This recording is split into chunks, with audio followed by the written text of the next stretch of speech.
ನೂರಾರು ಕತೆಗಳು ಹೇಳಿರ್ತಕ್ಕಂಥ ನಾನು ಒಂದು ಪುಟ್ಟ ಹಕ್ಕಿ ಕತೆ ಹೇಳಬೇಕು ಅಂತ ಆಸೆಯಾಗಿ ಈಗ ಹಾಗೆ ಗಾಡಿ ಪಕ್ಕಕ್ಕೆ ಹಾಕಿ ಹೇಳಬೇಕು ಅಂತ ಸ್ಟಾರ್ಟ್ ಮಾಡ್ತಾ ಇದ್ದೇನೆ.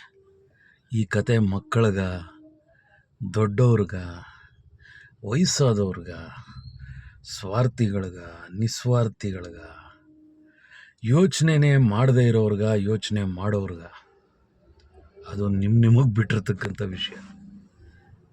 ಈ ಕತೆಯೆಲ್ಲ ಯಾಕೆ ಸಾರ್ ಸಬ್ಜೆಕ್ಟ್ಗೆ ಬನ್ನಿ ಅಂದರೆ, ಇದು ಒಂದು ಹಕ್ಕಿಯ ಕತೆ. ಒಂದು ಸುಂದರವಾದ ಹಕ್ಕಿ.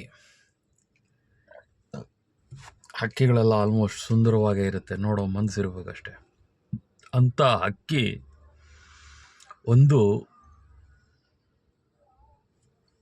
ಇನ್ನೊಂದು ಹಕ್ಕಿಯ ಜೊತೆ ಸೇರಿ ಒಂದು ಪುಟ್ಟ ಹಕ್ಕಿಗೆ ಜನ್ಮ ನೀಡುತ್ತೆ. ಮೊಟ್ಟೆ ಇಟ್ಟು ಮೊಟ್ಟೆ ಒಡೆದು ಒಂದು ಹಕ್ಕಿ, ಪುಟ್ಟ ಪಾಪು ಹಕ್ಕಿ ಹೊರಗಡೆ ಬರ್ತದೆ. ಆ ಪುಟ್ಟ ಪಾಪು ಹಕ್ಕಿ ಹೊರಗಡೆ ಬಂದಾಗ ಆ ತಾಯಿ ಹಕ್ಕಿ ತುಂಬ ಯೋಚನೆ ಮಾಡ್ತಾಳೆ. ನೀವು ಸರಿಯಾಗಿ ಗಮನಿಸಿ, ಪುಟ್ಟ ಮಕ್ಕಳಿಗೆ ನಿಜವಾಗ್ಲೂ ಆರೈಕೆ ಮಾಡಬೇಕಾಗಿರೋದು ತಾಯಿ ಹಕ್ಕಿನೇ, ಮಾಡೋದು ತಾಯಿ ಹಕ್ಕಿನೇ. ನೀವೆಲ್ಲಾದರೂ ತಂದೆ ಹಕ್ಕಿಗಳ ವಿಷಯ ಆದರೆ ಸಾಮಾನ್ಯವಾಗಿ ನೀವು ಗಮನಿಸಿರೋದಕ್ಕೆ ಸಾಧ್ಯ ಇರಲ್ಲ. ಹೊರಗಡೆ ನೀವು ಸಾಮಾನ್ಯವಾಗಿ ಗಮನಿಸಿ, ಅಮ್ಮ ಅಡುಗೆ ಮಾಡ್ತಾಳೆ, ಅಮ್ಮ ಜಡೆ ಹಾಕ್ತಾಳೆ, ಅಮ್ಮ ಸ್ನಾನ ಮಾಡಿಸ್ತಾಳೆ, ಅಮ್ಮ ಬಟ್ಟೆ ಹಾಕ್ಕೊಳ್ಳೋದು ಹೇಳಿಸ್ಕೊಡ್ತಾಳೆ, ಅಮ್ಮ ನಿದ್ದೆ ಮಾಡೋದು ಹೇಳಿಸ್ಕೊಡ್ತಾಳೆ, ಅಮ್ಮ ಹಸು ಅಂದರೆ ಹಾಲು ಕೊಡ್ತಾಳೆ, ಬೇಕಾಗಿದ್ದು ಹಠ ಮಾಡಿದ್ರೆ ಕೊಡಿಸ್ತಾಳೆ.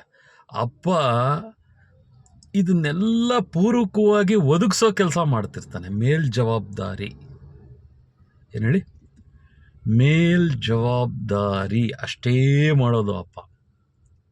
ಹಾಗೆ ಅಲ್ಲಿ ಹಕ್ಕಿ ಕೂಡ, ತಾಯಿ ಹಕ್ಕಿ ಆ ಮಗುವಿನ ಜವಾಬ್ದಾರಿಯನ್ನು ತಗೊಳುತ್ತೆ, ತಂದೆ ಹಕ್ಕಿ ಮೇಲ್ಜವಾಬ್ದಾರಿಯನ್ನು ತಗೊಂಡಿರ್ತಾನೆ. ಅಂದರೆ ತಾಯಿ ಹಕ್ಕಿ ಮಾಡೋಕ್ಕಾಗದೇ ಇದ್ದಾಗ ಮಾತ್ರ ನಾನಿದ್ದೀನಿ, ನಾ ಮಾಡ್ತೀನಿ ಅಂತ ಹೇಳ್ತಕ್ಕಂಥ ಒಂದು ಸ್ಥಿತಿ ನಿರ್ಮಾಣ ಮಾಡ್ಕೊಂಡಿರ್ತಾರೆ. ಹಾಗಿರ್ಬೇಕಾದ್ರೆ ಈ ಪುಟ್ಟ ಹಕ್ಕಿ, ನೀವು ನೋಡಿರ್ತೀರ, ನೀವು ಐ ಸಾ ವಿಡಿಯೋ, ಒಂದು ವಿಡಿಯೋ, ನನ್ನ ಹತ್ರ ಆ ವಿಡಿಯೋ ಇಲ್ಲ. ಅದು ಆಗ್ತಾನೆ ಹುಟ್ಟಿರ್ತಕ್ಕಂಥ ಹಕ್ಕಿ ಹೇಗಿರುತ್ತೆ ಅಂದರೆ, ಮಾಂಸದ ಮುದ್ದೆ ಇದ್ದಂಗೆ ಇರ್ತದೆ. ಒಂದು ಕೊಕ್ಕೆರಡು ಇಟ್ಕೊಂಡು ಪಿಳ ಪಿಳ ಅಂದ್ಕೊಂಡು ಅದಕ್ಕೆ ರೆಕ್ಕೆ ಪುಕ್ಕ ಏನೂ ಬಂದಿರೋದಿಲ್ಲ. ಇಟ್ಸ್ ಜಸ್ಟ್ ಏನದು ಒಂದು ಮೀಟ್, ಒಂದು ಉಂಡೆ ಅಷ್ಟೇ. ಅಂಥ ಹಕ್ಕಿಗೆ ತಾಯಿ ಹಕ್ಕಿ ಏನು ಮಾಡ್ತಾಳೆ, ಅದು ಗ್ರೋ ಆಗೋದಕ್ಕೋಸ್ಕರ ಕಾದ್ಕೊಂಡಿದ್ದು ಅದಕ್ಕೆ ತನ್ನ ಕೊಕ್ಕಿನಿಂದ ತೊಗೊಂಬಂದು ಅದರ ಬಾಯಲ್ಲಿ ಹೀಗಿರುತ್ತೆ, ಅದು ಕೊಕ್ಕು, ಅದ್ರ ಬಾಯಿಗೆ ತೊಗೊಂಡೋಗಿ ಹಿಂಗೆ ಇಟ್ಟು ತಿನ್ನಿಸುತ್ತೆ ಅದಕ್ಕೆ, ಅದು ಗ್ರೋ ಆಗೋದಕ್ಕೆ. ಅದಕ್ಕೆ ಏನದು ಯಾವುದಾದ್ರೂ ಕೆಲವು ಹಕ್ಕಿಗಳಿಗೆ ಇದೆಯೋ ಏನೋ, ನಾನು ನೋಡಿಲ್ಲ, ಹಾಲು ಕೊಡ್ತಕ್ಕಂಥದ್ದು ಇದೆಲ್ಲ ಇರೋದಿಲ್ಲ. ಆ ಮಗುವಿಗೆ ನೋಡಿ, ಯಾರು ಹೇಳ್ಕೊಟ್ರು ಆ ಹಕ್ಕಿಗೆ? ಅದಕ್ಕೆ ಜೀರ್ಣ ಆಗಬೇಕು. ನಾವೆಲ್ಲ ತಿನ್ಸೋಕೆ ಹೋಗ್ಬಿಟ್ರೆ ಬೇಬಿ ಬರ್ಡ್ಗೆ ಗೊತ್ತಾಗೋದೇ ಇಲ್ಲ. ನಾವು ದಪ್ಪದ್ದೇನಾದ್ರೂ ಹಾಕಿದ್ರೆ ಗಂಟು ಹಿಡ್ಕೊಂಡು ಸತ್ತೋಗ್ಬಿಡ್ತದೆ. ಬಟ್ ಆ ತಾಯಿ ಹಕ್ಕಿಗೆ ಗೊತ್ತಿರುತ್ತೆ, ನನ್ನ ಮಗುವಿಗೆ ಇದನ್ನು ಕೊಟ್ಟರೆ ಮಾತ್ರ ಜೀರ್ಣ ಆಗುತ್ತೆ ಅಂತ. ದಟ್ ಈಸ್ ವಾಟ್ ನೇಚರ್, ಪ್ರಕೃತಿ. ಅದು ಮನುಷ್ಯರಿಗೂ ಗೊತ್ತಿರುತ್ತೆ. ಮನುಷ್ಯರು ಕೂಡ ಹಲ್ಲು ಬರೋವರೆಗೂ ಮಕ್ಕಳಿಗೆ ಕಿವುಚಿ ಮಾಡಿ, ಹಲ್ಲು ಬಂದಮೇಲೆ ಕೂಡ ನಾವಿನ್ನೂ ಗಟ್ಟಿ ಪದಾರ್ಥ ಕೊಡೋದಿಲ್ಲ, ಅದೆಲ್ಲ ಹಾಗಲ್ಲ. ಸೊ ಸಬ್ಜೆಕ್ಟಿಗೆ ಬರೋದಾದರೆ, ವಿಷಯಕ್ಕೆ ಬರೋದಾದರೆ, ಕತೆಗೆ ಬರೋದಾದರೆ, ಇಲ್ಲಿ ಇದನ್ನು ಸರಿಯಾಗಿ ಗಮನಿಸಿ. ವಿಷಯ ಅಂದರೆ ಸ್ವಲ್ಪ ತಿಳಿದಿರ್ತಕ್ಕಂಥವ್ರಿಗೆ, ಇವರೇನೋ ಹೇಳ್ತಾ ಇದ್ದಾರೆ, ಇದರಲ್ಲಿ ಒಂದು ವಿಷಯ ಇದೆ. ಈ ಕತೆ ಥರ ಕೇಳಿ ನಿದ್ದೆ ಮಾಡಬೇಕು ಅಂದ್ಕೊಳ್ಳೋರಿಗೆ, that is what the difference between subject and the story. ಸ್ವಲ್ಪ ಕ್ಯೂರಿಯಸ್ ಇಂಟ್ರೆಸ್ಟ್ ಇರೋರಿಗೆ ಏನಾಗುತ್ತೆ, ದಿಸ್ ಈಸ್ ವಾಟ್ಸ್ ನೆಕ್ಸ್ಟ್, ಮುಂದೇನು ಅಂತ. ನಮಗಿದೆಲ್ಲ ಗೊತ್ತು ಅನ್ನೋರು, ನಾನು ಹೆಚ್ಚಿಗೆ ಮಾತಾಡೋಕ್ಕೆ ಹೋಗಲ್ಲ, ಕತೆಗೆ ಬಂದ್ಬಿಡ್ತೇನೆ. ಸೊ ಹೀಗೆ ಎಲ್ಲಪ್ಪ ಇದ್ದೆ. ಸದ್ಯಕ್ಕೆ ನಾನೀಗ ರೇಣಿಗುಂಟ ಮತ್ತು ತಿರುಪತಿ ರಸ್ತೆ ಮಧ್ಯೆ ಪೆಟ್ರೋಲ್ ಬಂಕ್ ಹತ್ರ ಇದ್ದೇನೆ. ಕೆಲಸ ಇರಲಿ, ಇಲ್ಲಿ ಎಲ್ಲಿದ್ದೆ ಅಲ್ಲ, ಕಥೆಯಲ್ಲೆಲ್ಲಿದ್ದೆ. ಮಾಂಸದ ಮುದ್ದೆಯ ರೀತಿಯಲ್ಲಿದ್ದಂತಹ ಆ ಕೊಕ್ಕೆಯಲ್ಲಿ ಊಟ ತಿನ್ನಿಸ್ತಾ ಇದ್ದಂತಹ ಆ ಹಕ್ಕಿ ಬೆಳೆದು ದೊಡ್ಡದಾಗ್ತಾ ಆಗ್ತಾ ಆಗ್ತಾ ಆಗ್ತಾ ತಾಯಿ ಹಕ್ಕಿ ಮುಂದೆ ರೆಕ್ಕೆ ಬಂದ ತಕ್ಷಣ ಪುರ್ರ್ ಪುರ್ರ್ ಅಂತ ಅದರ ಎರಡೂ ರೆಕ್ಕೆಯನ್ನು ಬಾರಿಸ್ತಾ ಹೀಗೆಗಿರಿ ಹಾಗೆಗಿರಿ ಎಗರ್ತಾ ಇದ್ರೆ ಎಲ್ಲ ನಾನೇ ನಿನಗೆ ಇಷ್ಟು ಎಗರೋದಿಕ್ಕೆ ದಾರಿ ಮಾಡಿಕಟ್ಟಿದ್ದೆ ನಾನು. ಅರ್ಥ ಮಾಡ್ಕೊಳ್ಳಿ, ನಾ ಹೇಳ್ತಾ ಇರೋದು ಆ ತಾಯಿ ಹಕ್ಕಿ ಮನಸ್ಥಿತಿ ಹೇಗಿರುತ್ತೆ ಅಂತ. ಎಲ್ಲ ನೀನು ಇಷ್ಟೆಲ್ಲ ಅದು ಏನು ಅದು ಕಲ್ತಿದ್ದೀನಿ ಅಂತ ವಿದ್ಯೆಯನ್ನು ತೋರಿಸೋದು ಹೆಂಗಿರುತ್ತೆ ಗೊತ್ತಾ ಹಕ್ಕಿಗಳು. ಆ ಹಕ್ಕಿ ಹೆಂಗೆ ಅಂದರೆ, ನಾನು ಜಿಗ್ಜಾಗಾಗಿ ಆಡ್ತೀನಿ, ನಾನು ಮೇಲವರೆಗೂ ಹೋಗ್ತೀನಿ. ಈ ತಾಯಿ ಹಕ್ಕಿಗೆ ಗೊತ್ತಿಲ್ವ ಅದೆಲ್ಲ? ತಾಯಿ ಹಕ್ಕಿಗೆ ಗೊತ್ತಿಲ್ವ ಹಾರೋದು? ಸರಿಯಾಗಿ ಗಮನಿಸಿ, ಈ ತಾಯಿ ಹಕ್ಕಿ ತಿನ್ಸಿದ್ದೆ ನೀನು ಹಾರು ಅಂತ, ನೀನು ಆಡು ಅಂತ. ಆದರೆ ಈ ಪುಟ್ಟ ಕೊಕ್ಕಿರ್ತಕ್ಕಂಥ ಪುಟ್ಟ ಹಕ್ಕಿಗೆ ಗೊತ್ತಿಲ್ಲ, ಗಿಡುಗಗಳಿದ್ದಾವೆ. ನಿನ್ನಂಥ ಚೆನ್ನಾಗಿ ಬಲ್ತಿರೋ ಹಕ್ಕಿ ಇದ್ದರೆ ದೂರದಿಂದ ಕಣ್ಣಾಕಿ ಹಾಗೆ ಕಿತ್ಕೊಂಡು ಹೊಟ್ಟೋಗ್ತದೆ, ನಿನ್ನ ಎತ್ಕೊಂಡು ಹೊಟ್ಟೋಗ್ತದೆ, ತಿಂದಾಗ್ತದೆ ಅಂತ. ಇದನ್ನು ಯಾರು ಹೇಳ್ಕೊಡ್ಬೇಕು? ತಾಯಿ ಹಕ್ಕಿ ತಾನೇ ಹೇಳ್ಕೊಡ್ಬೇಕು. ಸರಿಯಾಗಿ ಗಮನಿಸಿ, ಬುದ್ಧಿ ಅಂತಕ್ಕಂಥದ್ದು, ನಾಲೆಡ್ಜ್, ಬುದ್ಧಿ ಅಂತಕ್ಕಂಥದ್ದು ಪರಿಪಕ್ವತೆಗೆ ಬರೋದಕ್ಕೆ either it is A bird, either it is A animal, either it is A human, ಅದು ಯಾವಾಗ ಯಾವ ಮನುಷ್ಯನಲ್ಲಿ ಹೇಗೆ ಬರ್ತದೆ ಅಂತಕ್ಕಂಥದ್ದು ಯಾರಿಗೂ ಗೊತ್ತಿಲ್ಲ. ಎಷ್ಟೋ ಸಲ ಬುದ್ಧಿವಂತಿಕೆ ತೋರಿಸ್ತಿದ್ದಾನೆ ಅಂತಕ್ಕಂತಹ ಬುದ್ಧಿವಂತರು ಕೂಡ ಇನ್ನೊಬ್ಬ ವ್ಯಕ್ತಿಗೆ ದಡ್ಡನ ರೀತಿ ಕಾಣಿಸ್ತಿರ್ತಾನೆ. For your kind information who are all watching my videos, ಯಾವುದೋ ಒಂದು ವಿಷಯದಲ್ಲಿ ಅವನು ದಡ್ಡ ಆಗಿರ್ತಾನೆ, ಯಾವುದೋ ಒಂದು ವಿಷಯದಲ್ಲಿ. ಯಾಕೆಂದರೆ ಈ ಪ್ರಪಂಚ ಇದೆಯಲ್ಲ, ವರ್ಲ್ಡ್, ಅಷ್ಟು ವಿದ್ಯೆಗಳನ್ನು ತನ್ನ ಮಡಿಲಲ್ಲಿ ಇಟ್ಕೊಂಡು ಕೂತಿದೆ, lots of. But nobody didn't find lots of answers. ತುಂಬ ಡೆಪ್ತಾಗಿ ಯಾರೂ ಹೋಗಲಿಲ್ಲ ರೀ. ಒಂದೊಂದು ಪ್ರಶ್ನೆಗಳು ಹೇಗಿರ್ತದೆ ಅನ್ನೋದಕ್ಕೆ ನಾ ಹೇಳ್ತಾ ಇರ್ತಕ್ಕಂಥದ್ದು. ಅದಕ್ಕೆ ಭಾಳಷ್ಟಕ್ಕಿನ್ನೂ ಉತ್ತರಗಳು ಸಿಕ್ಕಿಲ್ಲ, ಇನ್ನೂ ಹುಡುಕ್ತಾ ಇದ್ದಾರೆ. ಸಿಕ್ಕಿದೆ, ಸಿಗದೇ ಇರೋದಿದೆ, ಆಮೇಲೆ ಅದೇ ಸಿಕ್ಕಿರೋದೇ ನಾನು ಹೇಳಿದ್ದೇ ಇದೇ ಉತ್ತರ ಅಂತ ಅದನ್ನೇ ದ ಎಂಡಾಗಿ ಇಟ್ಟಿರ್ತಕ್ಕಂಥದ್ದು. Still there is lots of questions. ನಾನು ಹೇಳಿದ್ದು ಕರೆಕ್ಟಾ ರಾಂಗ? ಬಟ್ ಕೆಲವಕ್ಕೆ ಇಟ್ ಈಸ್ ದ ಎಂಡ್. ತುಂಬ ಕೆಣಕಕ್ಕೆ ಹೋಗಬಾರ್ದು. ಋಷಿ ಮೂಲ, ನೀರಿನ ಮೂಲ, ಹೆಣ್ಣಿನ ಮೂಲ, ಹೀಗೆ ಕೆಲವೊಂದಷ್ಟು ಮೂಲಗಳನ್ನು, ಅಂದರೆ ಇನ್ಡೆಪ್ತ್ ಸ್ಟಡಿಗಳನ್ನು ಮಾಡಬಾರ್ದು ಅಂತ ಹೇಳ್ತಾರೆ ನಮ್ಮ ಹಿರಿಯರು. ಯಾಕೆಂದರೆ ಅದರ ಮೂಲಗಳನ್ನು ಹುಡ್ಕೋದಕ್ಕಾಗೋದಿಲ್ಲ. ಅದಕ್ಕೆ ಒಂದು ದೊಡ್ಡ ವಿಚಾರ. ಇಲ್ಲಿ ನಾನು ಹೇಳ್ತಾ ಇರ್ತಕ್ಕಂಥ ಈ ಹಕ್ಕಿ ವಿಷಯದಲ್ಲೂ ಅಷ್ಟೇ. ಆ ದೊಡ್ಡ ಹಕ್ಕಿ ಅದು ಕುಣಿತಿದ್ರೆ ಸಂತೋಷ ಪಡ್ತಿದೆ, ಬಟ್ ಆ ಮರಿ ಹಕ್ಕಿ ಕುಣಿತಾ ಇರೋದು, ಅಂದರೆ ಹಾರ್ತಾ ಇರೋದು, ಕಣ್ಣು ಮುಂದೆ ಆಡ್ತಾ ಇರೋ ಆಟಗಳನ್ನೆಲ್ಲ ನೋಡ್ತಾ ಇದ್ರೆ ಭಯನೂ ಆಗ್ತಾಯಿದೆ. ಇಟ್ಸ್ ಜಸ್ಟ್ ಈ ತಾಯಿ ಹಕ್ಕಿ ಒಂದು ಸ್ವಲ್ಪ ಪ್ಯಾನಿಕ್.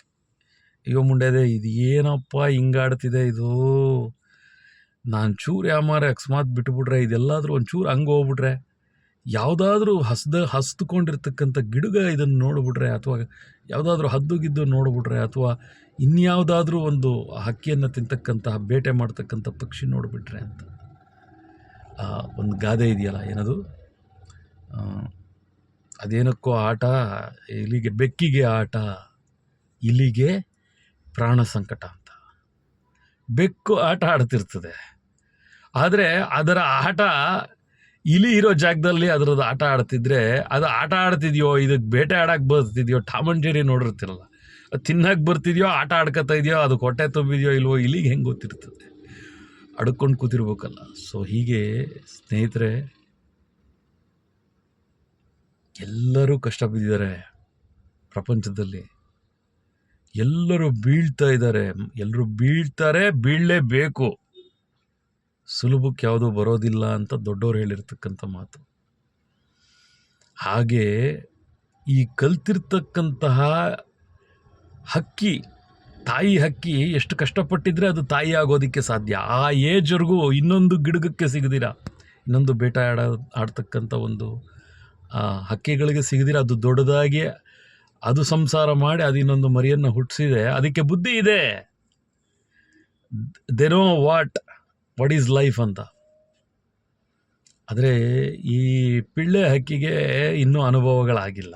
ಯಾವುದೋ ಒಂದು ದೊಡ್ಡ ಗಿಡುಗ ಅಟ್ಟಿಸ್ಕೊಂಡು ಬಂದಾಗ, ಅದರ ಪ್ರಾಣ ಬಾಯಿಗೆ ಬಂದಾಗ, ತಪ್ಪಿಸ್ಕೊಂಡಪ್ಪ ಭಗವಂತ ಅಂತ ಅನ್ನಿಸ್ದಾಗ ವಾ, ಎಂಥ ದೊಡ್ಡ ಅಪಘಾತದಿಂದ ಆಕಸ್ಮಿಕದಿಂದ ತಪ್ಪಿಸ್ಕೊಂಡೆ ಅಂತ ಅಂದಾಗ, ಸಾಕಪ್ಪ ಇದ್ರ ಸವಾಸ, ನಾನು ಹುಷಾರಾಗಿರ್ಬೇಕಪ್ಪ, ನಾನು ಅಪ್ಪ ಅಮ್ಮ ಇರೋ ಜಾಗಗಳಿರ್ತದೆ, ಅದಕ್ಕೊಂದು ಬೌಂಡ್ರಿ ಇರ್ತದೆ, ಅದನ್ನು ದಾಟಿ ಹೋಗಬಾರ್ದು. ಯಾಕೆಂದರೆ ಪ್ರೊಟೆಕ್ಷನ್ಗೆ ಬರತಕ್ಕಂಥದ್ದು ಇಟ್ಕೊಂಡಿರ್ತಾರೆ.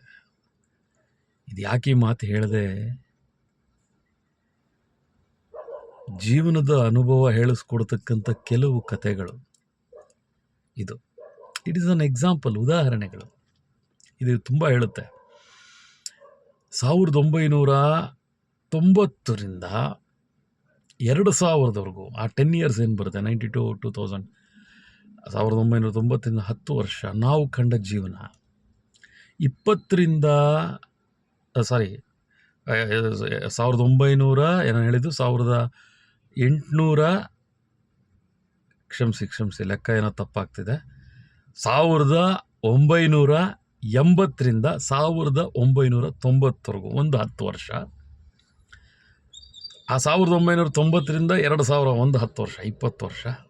2000ದಿಂದ 2010, 2020 ಹೀಗೆ ಹೋಗ್ತಾ ಇದೆ. ಈ 10 years ಅಥವಾ 5 years ಡಿವೈಡ್ ಮಾಡಿ ನೋಡಿ. ನಾನು ಹೇಳ್ತಾ ಇರ್ತಕ್ಕಂಥದ್ದು 80s ಅವ್ರಿಗೆ. This is not applicable for above and below. 80s 90s ಆ ಏಜ್ ಅವ್ರು ಕೂಡ ನೋಡ್ಬೋದು. 80 90ರವರು 5 ವರ್ಷದಲ್ಲಿ ಆಗಿರ್ತಕ್ಕಂಥ ಒಂದಷ್ಟು ವ್ಯತ್ಯಾಸಗಳು ಏನೇನೆಲ್ಲ ಆಗಿದೆ ಅಂತಕ್ಕಂಥದ್ದು. ಸೊ ಆ ಚೇಂಜಸ್ಸನ್ನು ನೀವು ಗಮನಿಸಿದಾಗ ನಿಮ್ಗೆ ಅರ್ಥ ಆಗುತ್ತೆ, ವೇರ್ ಐ ಆಮ್ ಸ್ಟ್ಯಾಂಡಿಂಗ್ ಅಂತ, ನಾವೆಲ್ಲಿ ನಿಂತಿದ್ದೀವಿ ಅಂತ. ಸೊ ಭವಿಷ್ಯದ ದಿಕ್ಸೂಚಿಗಳು ಬಹಳ ವಿಭಿನ್ನವಾಗಿ ಹೋಗ್ತಾ ಇದೆ. ಭವಿಷ್ಯದ ದಿಕ್ಸೂಚಿಗಳು ಆ್ಯಸ್ ಎಕ್ಸ್ಪೆಕ್ಟೆಡ್. ಭಾಳ ಮೊದಲೆಲ್ಲ ಏನಪ್ಪ ಅಂತಂದರೆ, ವಿ ಆರ್ ಆಲ್ ಎಕ್ಸ್ಪೆಕ್ಟೆಡ್. ನಾನು ಕೆಲಸ ಮಾಡ್ತಾಯಿದ್ದೀನಿ, ನಂಗೆ ಸಂಬಳ ಬರುತ್ತೆ, ನನಗೆ ಇಷ್ಟು ಸಂಬಳ ಬರ್ತಿದೆ, ನಾನು ಇನ್ನೊಂದು 5 ವರ್ಷ ಆರಾಮಾಗಿರ್ತೀನಿ, 10 ವರ್ಷ ನಂಗೆ ಸೆಟ್ಲ್ ಆಗ್ಬಿಟ್ಟಿದ್ದೀನಿ. ಈ ರೀತಿಯ ಸ್ಥಿತಿಗತಿಗಳು ತುಂಬ ದಿಕ್ಕನ್ನು ಬದಲಾಯಿಸ್ತಾ ಇದೆಯೋ, ಇರುತ್ತೋ, ಇರಬಹುದೋ ಅನ್ನೋದನ್ನು ಸ್ವಲ್ಪ ಮಾರ್ಮಿಕವಾಗೋ ಅಥವಾ ತಾರ್ಕಿಕವಾಗೋ, ಆ ಪದಗಳನ್ನು ಫಸ್ಟ್ ತಿಳ್ಕೊಳ್ಳಿ. ಮಾರ್ಮಿಕವಾಗಿ ಸ್ವಲ್ಪ ಅರ್ಥ ಮಾಡ್ಕೊಳ್ಳಿ, ತಾರ್ಕಿಕವಾಗಿ ಸ್ವಲ್ಪ ಅರ್ಥ ಮಾಡಿಕೊಂಡು, ಜೀವನದ ವಿಧಾನದಲ್ಲಿ ನಾವು ಹೀಗೇ ಇದ್ದೀವಿ ಅಂತಕ್ಕಂಥವ್ರು ಸ್ವಲ್ಪ ಮಟ್ಟಿಗೆ ಮಾರ್ಪಾಟು ಮಾಡ್ಕೊಳ್ಳೋದ್ರಿಂದ ಆ ತಾಯಿ ಹಕ್ಕಿಗೋ ಅಥವಾ ತಂದೆ ಹಕ್ಕಿಗೋ ಸ್ವಲ್ಪ ಬರ್ಡನ್ಗಳು ಕಡಿಮೆ ಮಾಡ್ತೀರಾ ಅಂತ.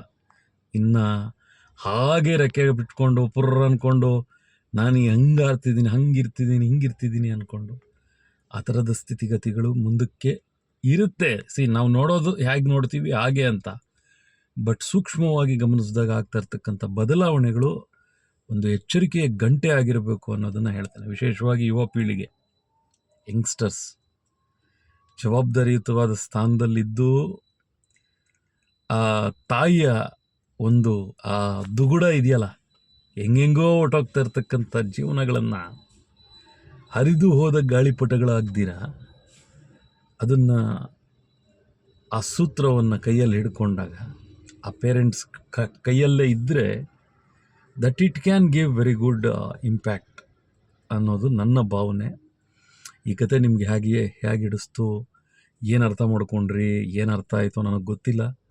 ಬಟ್ ದ ಥಿಂಗ್, ಎಸ್, ಬಾಲ್ಯ ಓಕೆ, ಯೌವನ ಅರ್ಥ ಆಗಲ್ಲ ಓಕೆ, ಬಟ್ ಪ್ರೌಢಾವಸ್ಥೆಯಲ್ಲಿ ಮಾತ್ರ ಮನುಷ್ಯ ತನಗೆ ತಾನು ಅರ್ಥ ಮಾಡ್ಕೊಳ್ತಕ್ಕಂಥ ಜೀವನ ವಿಧಾನವನ್ನು ಸ್ವಲ್ಪ ಮಟ್ಟಿಗೆ ಆತ್ಮವಿಮರ್ಶೆಗಳನ್ನು ಮಾಡ್ಕೊಳ್ತಕ್ಕಂಥ ಹಂತ ಮುಟ್ಟಬೇಕಾಗಿರ್ತಕ್ಕಂಥ ಸ್ಥಿತಿ ನಿರ್ಮಾಣ ಆಗಿದೆ ಅಂತ.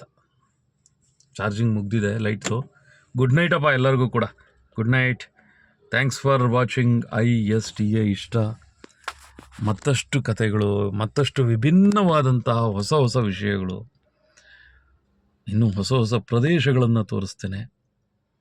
ಗಾಂಭೀರ್ಯವಾಗಿರ್ಬೋದು, ತಮಾಷೆಯಾಗಿರ್ಬೋದು, ಆಮೇಲೆ ಹೇಳಿದ್ನಲ್ಲ, ಉದಾಹರಣೆಗಳು, ಮಾರ್ಮಿಕ ವಿಷಯಗಳು, ತಾರ್ಕಿಕ ವಿಷಯಗಳು, ಒಂದಷ್ಟು ಮ್ಯಾಜಿಕ್ ಆಗಿರ್ತಕ್ಕಂಥದ್ದು, ಇವೆಲ್ಲ ಗಮನಿಸಬೇಕಾಗ್ತದೆ. ಇನ್ನು ನಾನು ಇವೆಲ್ಲ ಇಲ್ಲ ಮುಂದೆ. ಮತ್ತು ಮಕ್ಕಳ ಭವಿಷ್ಯಕ್ಕೆ ಪೂರಕವಾಗಿರ್ತಕ್ಕಂಥದ್ದು, ತಂದೆ ತಾಯಿಯರು, ಪೋಷಕರು, ವಿಶೇಷವಾಗಿ ಮನೆಗಳಲ್ಲಿರ್ತಕ್ಕಂಥ ಕೌಟುಂಬಿಕ ಸಂಬಂಧಗಳು ಎಲ್ಲ ಕೂಡ ಬಹಳ ವಿಭಿನ್ನವಾಗಿರುತ್ತೆ. ಸೊ ನಾನು ಹೊಸ ಹೊಸ ವಿಷಯಗಳನ್ನು ನಾನು ನಿಮಗೆ ಕೊಡುವಂಥ ಪ್ರಯತ್ನವನ್ನು ಮಾಡ್ತೇನೆ. ಆಮೇಲೆ ನಾನು ಮಾಡ್ತಕ್ಕಂಥ ವಿಷಯ ಯಾವುದು ತಮಾಷೆಗೆ, ಯಾವುದು ಸೀರಿಯಸ್ ಆಗಿ, ಯಾವುದು ಜವಾಬ್ದಾರಿಯುತವಾಗಿ, ಹೀಗೆ ಒಂದಷ್ಟು ಭಾರ ನನ್ನ ಮೇಲಿದೆ. ಯಾವುದೂ ಕೂಡ ತಮಾಷೆ. ಇವತ್ತು ಭಾಳ ಮಂದಿಗೆ ತಮಾಷೆ ಯಾವುದು ಅಂತ ಗೊತ್ತಿಲ್ಲ. ನಾನು ಹೇಳ್ತಾ ಇರೋದು ಸತ್ಯನೋ ಸುಳ್ಳೋ ನಿಮ್ಗೆ ಅರ್ಥ ಆಗ್ತದೆ. But is comedy lots of people don't know. ಯಾರಿಗೋ ಒಬ್ಬರು ತಪ್ಪು ಮಾಡಿದಾಗ ನೀನು ಮಾಡಿದ್ದು ತಪ್ಪು ಅಂತ ಹೇಳಿದ್ರೆ they are not ready to accept it. ಅಂಥದ್ದೊಂದು ಸ್ಥಿತಿ. ಅದರಲ್ಲಿ ಆಗ್ತಾ ಇರ್ತಕ್ಕಂಥ ಬಹಳಷ್ಟು ಒತ್ತಡಗಳಿಂದ ಕೂಡ ಬಹಳಷ್ಟು ಮಂದಿ ಅದರಿಂದ ದೂರ ಇದ್ದಾರೆ. That is not a good sign for future lifes. ಅದು ಭವಿಷ್ಯದ ಕೆಟ್ಟ ಸಂಕೇತಗಳು ಅಂದರೂ ಕೂಡ ತಪ್ಪಿಲ್ಲ. ಬಂಧಗಳು, ಬಾಂಧವ್ಯಗಳನ್ನು ಬಿಟ್ಟು ಆ ಭಾವನೆಗಳಿಂದ ದೂರ ಬಂದು ಬದುಕ್ತಕ್ಕಂಥದ್ದೆಲ್ಲ ಕೂಡ. ಬಟ್ ಸ್ಟಿಲ್ ನಾವಿರ್ತಕ್ಕಂತಹ ಎಲ್ಲವನ್ನು ನಾವು ಗಮನಿಸಬೇಕಾಗತ್ತೆ. ನಾವೆಲ್ಲವನ್ನು ಕೂಡ ಅಪೋಸ್ ಮಾಡೋದಕ್ಕಂತೂ ಸಾಧ್ಯ ಇಲ್ಲ. ನಾನು ಹೇಳ್ತೀನಿ ಯಾವಾಗಲೂ ಕೂಡ, ನಾನು ಹಿಡಿದು ಮಂಚಕ್ಕೆ 3 ಕಾಲು ಅನ್ನೋರಿಗೆ ನಾನು ಬೊಗ್ಗಿ 4ನೇ ಕಾಲು ತೋರಿಸುವಂಥ ಅವಶ್ಯಕತೆ ನಮ್ಗಳಿಗೆ ಯಾರಿಗೂ ಇರೋದಿಲ್ಲ. ಏಕೆಂದರೆ ನಮ್ಮದೇ ಬ್ಯುಸಿ ಲೈಫ್ಸ್, ನಾವುಗಳೇ ನಮ್ಮ ಜೀವನಗಳು. ಆದರೆ ಅರ್ಥ ಮಾಡ್ಕೊಳ್ಳತಕ್ಕಂಥ ಸ್ಥಿತಿ ತಾನಾಗೇ ಬರಬೇಕು. ಬಂದಾಗ ಆಗ್ತಕ್ಕಂಥ ಬದಲಾವಣೆ ಬೇರೆ ಇರುತ್ತೆ. ಸೊ ಆಯಿತು, ನನ್ನ ಎಲ್ಲ ಮಿತ್ರವೃಂದದ ಸ್ನೇಹಿತರಿಗೆ ಮತ್ತೆ ಹೇಳ್ತೇನೆ, ನನ್ನ ಎಲ್ಲ ವಿಡಿಯೋಗಳು ಕೂಡ ಒಂದಷ್ಟು ವಿಚಾರಧಾರೆ ಆಗಬೇಕು ಅಂತ. ಇದು ಒಂದು ರೀತಿ ಎಜುಕೇಷನ್ ಪರ್ಪಸ್ ಅಂದರೂ ಕೂಡ ತಪ್ಪಿಲ್ಲ. ಆ ಮರಿ ಆಡೋದು ತಪ್ಪಲ್ಲ, ಆ ತಾಯಿ ಅಥವಾ ತಂದೆ ಆ ಹೆದರ್ಕೊಳ್ಳೋದು ತಪ್ಪಲ್ಲ. ಆದರೆ ಚೂರು ವ್ಯತ್ಯಾಸ ಆದರೆ ಅದು ಅಷ್ಟು ಕಷ್ಟಪಟ್ಟು ಸಾಕಿರ್ತಕ್ಕಂಥ ಆ ಒಂದು ಅಪುಟ್ಟ ಹಕ್ಕಿ ಅದು ದೂರ ಆದಾಗ ಆಗ್ತಕ್ಕಂತಹ ನೋವಿದೆ ಅಲ್ವಾ, ನೋ ಬಡಿ ಕ್ಯಾನ್ ಫುಲ್ಫಿಲ್ ಇಟ್. ಆ ನೋವು ಅವ್ರಗಳಿಗೆ ಗೊತ್ತಿರ್ತದೆ. ಸೊ ದ್ಯಾಟ್ ಡಿಯರ್ ಫ್ರೆಂಡ್ಸ್, ಜವಾಬ್ದಾರಿಯಾಗಿರೋಣ. ಹೇಳಿದಷ್ಟು ಸುಲಭ ಅಲ್ಲ. ನೀವು ಎಷ್ಟೇ ಏನೇ ಮಾಡಿದ್ರೂ ಕೂಡ ನಮಗೆ ಗೊತ್ತಿಲ್ಲದೆ ನಮ್ಮನ್ನು ಅಟ್ಟಾಡಿಸ್ಕೊಂಡು ಬರ್ತಾ ಇರ್ತಕ್ಕಂಥ ಕೆಲವೊಂದಷ್ಟು ತೊಂದರೆಗಳು ನಮಗೆ ಹೇಳಿ ಬರೋದಿಲ್ಲ. ಬಟ್ ಸ್ಟಿಲ್ ನಮ್ಮ ಹಾದಿಯನ್ನು ಸುಗಮವಾಗಿ ಇಟ್ಕೊಳ್ಳೋಣ ಅನ್ನೋದನ್ನು ಮಾತ್ರ ನಾನು ಇಷ್ಟಪಟ್ಟು ಹೇಳ್ತೇನೆ. Keep on watching ISTA. ಇಷ್ಟ ವೈಟ್ ಆ್ಯಂಡ್ ಆರೆಂಜ್ ಕಲರಲ್ಲಿರ್ತದೆ. ಒಂದು ಹಕ್ಕಿ ಹಾರ್ತಾ ಇರ್ತದೆ, ಮೆಸೇಜರ್ ಥರ. ಒಂದು ಹಕ್ಕಿ ಒಂದು ಮೆಸೇಜ್ ರೀತಿಯಲ್ಲಿ ಹಾರ್ತಾ ಇರ್ತದೆ. This is what my symbol. ನಾನು ಆಲ್ರೆಡಿ ಹೇಳಿದ್ದೇನೆ. ಬೇರೆ ಯಾವುದೋ I am not discouraging them. ಅದು ಆ ಯಾವುದೋ ಇಷ್ಟಗಳು, ವೃಷ್ಟಾಗಳು, ರುಷ್ಟಾಗಳು, ತೃಷ್ಟಾಗಳು, ಪೃಷ್ಟಾಗಳು ಇದ್ದರೆ ಅದ್ಯಾವುದಕ್ಕೂ ನನಗೂ ಸಂಬಂಧ ಇಲ್ಲ. ನಾನು ಮತ್ತೆ ಹೇಳ್ತೇನೆ, I am providing cab service. I am personally doing Pooja's and all with my brother. If he calls me, I will be going with them. ಯಾರಿಗಾದರೂ BWSSBದು ಕನೆಕ್ಷನ್ಸ್ ಅದು ಬೇಕು ಅಂದಾಗ ಅಣ್ಣನ ಜೊತೆ ಸಹಾಯಕ್ಕಿರ್ತೇನೆ. Even though I am not fully working on that. ನನಗೆ driving ಸಾಕು. Because ಹೊಸ ವಿಷಯಗಳನ್ನು ನಾನು ತಿಳ್ಕೋಬೇಕು ಅಂದಾಗ ನಾನು ಟ್ರಾವೆಲ್ ಇಷ್ಟಪಡ್ತೇನೆ.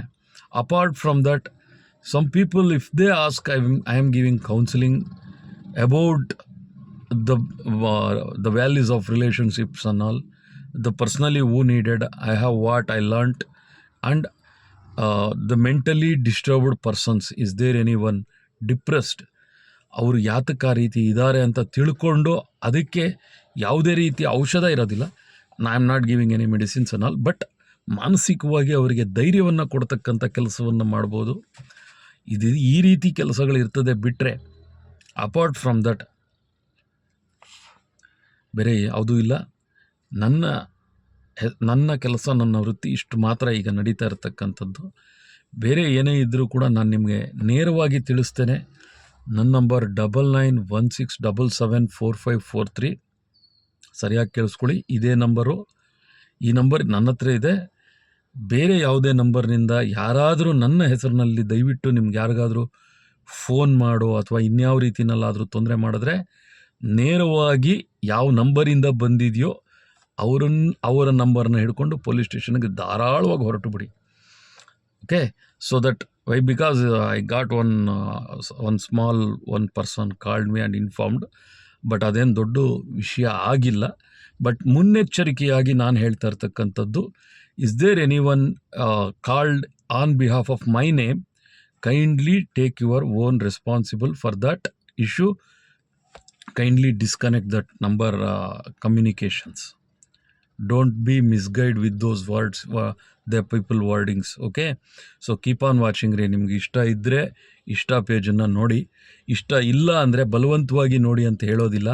ಅರ್ಥ ಆಗಿಲ್ಲ ಅಂದರೆ ಅದಕ್ಕೆ ಅಂತ ಒಂದು ವೇದಿಕೆ ಇಟ್ಕೊಂಡು ನಿಮ್ಗೇನು ಅರ್ಥ ಆಗಿಲ್ಲ, ಅದು ಯಾಕೆ ಅರ್ಥ ಆಗಿಲ್ಲ ಅನ್ನೋದನ್ನು ಮನವರಿಕೆ ಮಾಡೋದಕ್ಕೆ ಪ್ರಯತ್ನ ಮಾಡ್ತೀನಿ. ನಿಮ್ಮನ್ನು ಗೆಲ್ಲೋದಕ್ಕೆ ಅಂತೂ ಸಾಧ್ಯ ಇಲ್ಲ. ಬಲವಂತವಾಗಿ ನೀವು ಗೆಲ್ಲಬೇಕು ನನ್ನನ್ನು ಅಂತ ಬರೋದಾದರೆ ನಾನು ನಿಮಗೆ ಮನವರಿಕೆ ಮಾಡಿಕೊಡ್ಬೋದು. ಪದಗಳನ್ನು ಸರಿಯಾಗಿ ಗಮನಿಸಿ. ಮನವರಿಕೆ ಅಂತಂದರೆ ನಾನೇನು ತಿಳ್ಕೊಂಡಿದ್ದೀನಿ ಅದನ್ನು ಕನ್ವಿನ್ಸ್ ಮಾಡೋದು ಅಂತ. ಗೆಲ್ಲಬೇಕು ಅಂತಂದರೆ ಅದು ಗೆಲ್ಲೋ ಅಂಥ ವಿಷಯ ಆಗಿದ್ದರೆ is it okay, we will take the challenges and all. ಎಲ್ಲವೂ ವೈಜ್ಞಾನಿಕವಾಗಿರಬೇಕು. ನಾನು ಮೌಢ್ಯವನ್ನು ದೂರ ಇಡ್ತೇನೆ. ಆದರೆ ಅದರ ವಿಶ್ಲೇಷಣೆಯನ್ನು ಕೂಡ ಬೇಕು ಅಂದರೆ ನಾನು ಯಾವ ರೀತಿಯಾಗಿ ಹೇಳಿದ್ರೆ ಅರ್ಥ ಆಗುತ್ತೋ ಆ ರೀತಿಯಾಗಿ ಹೇಳೋದಕ್ಕೆ ನಾನೆಲ್ಲರಿಗೂ ಒಂದೇ ಮಾತು ಹೇಳ್ತೇನೆ. ಭಾಳ ಅದ್ಭುತವಾಗಿರಬೇಕು ವಿಷಯ ಮಾತನಾಡಬೇಕಾದ್ರೆ. ಫಸ್ಟ್ ಇದನ್ನು ಬೇಸಿಕಲ್ಲಿ ತಿಳ್ಕೊಂಡಿರಬೇಕು.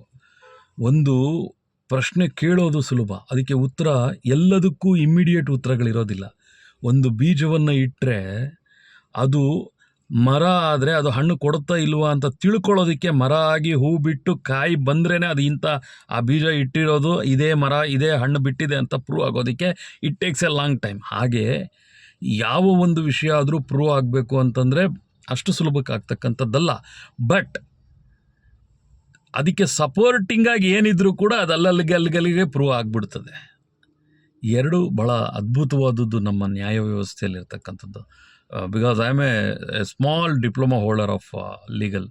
ಸೊ ಹೀಗೆ ನಿರಂತರವಾಗಿ ಅಭ್ಯಾಸ ಮಾಡ್ತಕ್ಕಂಥದ್ದನ್ನು ನೀವೂ ಕಲ್ತ್ಕೊಳ್ಳಿ, ನೀವು ಪ್ರಾರಂಭಿಸಿ.